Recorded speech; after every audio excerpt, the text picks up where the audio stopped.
Hello மக்களே, side டிஷ்க்கு என்ன பண்ணலான்னு யோசிச்சுட்டு இருக்கீங்களா? அப்போ உங்களுக்கான வீடியோ தான் இது. குடமிளகாய் தக்காளி வதக்கல் எப்படி பண்ணலான்னு பார்க்கலாம் வாங்க. தேவையான பொருட்கள் 3 குடமிளகாய், 2 தக்காளி, கொஞ்சமாக பட்டாணி.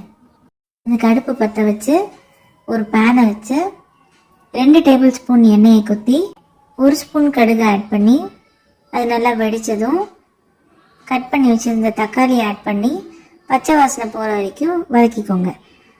அப்புறமா கட் பண்ணி வச்சுருந்த குடமிளகாயும் அதோட ஆட் பண்ணிவிடுங்க. பட்டாணியும் ஆட் பண்ணிவிடுங்க. எல்லாத்தையும் ஆட் பண்ணிவிட்டு நல்லா வதக்கிக்கோங்க. இப்போ தேவையான அளவு உப்பு சேர்த்துட்டு 2 ஸ்பூன் குழம்பு பொடி ஆட் பண்ணுங்க.